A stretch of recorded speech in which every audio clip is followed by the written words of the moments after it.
My so-called friend bailed on our trip at the last minute and demanded a refund. To make matters worse, he actually took me to court over it. I am a huge Stranger Things fan, so when I learned of the Stranger Things experience, I immediately started planning a trip to Georgia. After a bit of research, I realized how much cheaper it would be for a larger group of people, so I made a group chat with a few interested parties, and told everyone upfront exactly how much they needed to pay and get to me before a certain date. It was a first-come first-served type of thing since the maximum was 6 people total. 5 people sent me the money, and I scheduled everything. Fast forward to 2 weeks before we are supposed to leave, and one of the people, let's call him Mark, texts me saying he couldn't get off of work and can't go. I told him that sucks, and asked if he checked with everyone who could cover his shift. I walked away from my phone after sending the message, only to come back to multiple large paragraphs of this guy texting me both privately and in the group chat about how he expects his money back now, since he can't go. Then he gets angrier with the more recent texts, calling me rude words for not answering him or understanding his situation. I chose to respond in the group chat, and explained how I made it very clear that once everyone had paid their portion, there was no I suddenly can't go refund. All of it was already used towards the trip for the Airbnb and ticket costs. He started complaining about how much it all was, and I told him he already agreed to everything.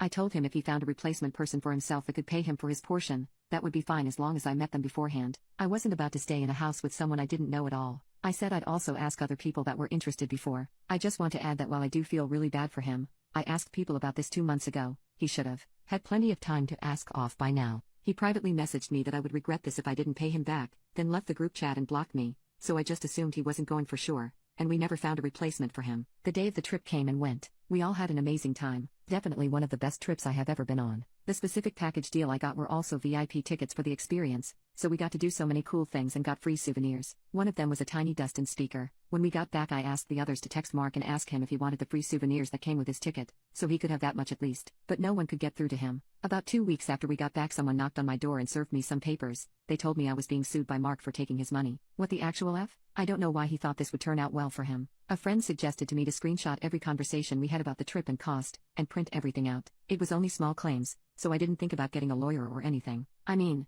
I had watched enough Judge Judy to know the gist of it. When the court day came, I showed up with a fat file and Mark showed up with a lawyer. Mark's lawyer spun this sad tale about an innocent guy swindled out of $300 so the evil person, me, could afford more souvenirs on the trip. When the judge asked for my side, I presented him with my folder, and told him they contained every screenshot between Mark and I in both private and group messages. They clearly lay out my specific instructions towards the trip, how much it costs and what every single dollar was going towards, how he agreed and told me he sent the money and was excited for the trip. Then the timestamp date difference between when he paid and when he contacted me to say he couldn't go. I offered him alternatives, like finding someone to replace him, but informed him I had already used the money on the trip. There was no loose pocket change. The judge smiled at me and asked if that was all. I told him no. If you keep looking, you'll find receipts for the ticket prices and Airbnb price. Every penny he sent me went towards those things, nothing else. The judge asked Mark's lawyer if they had anything to disprove what I had presented, and they had literally nothing. He then asked if they had proof I used his funds for anything other than what was agreed upon, and they said no. The judge ruled in favor of me, and told Mark he needed to let this go as life happens.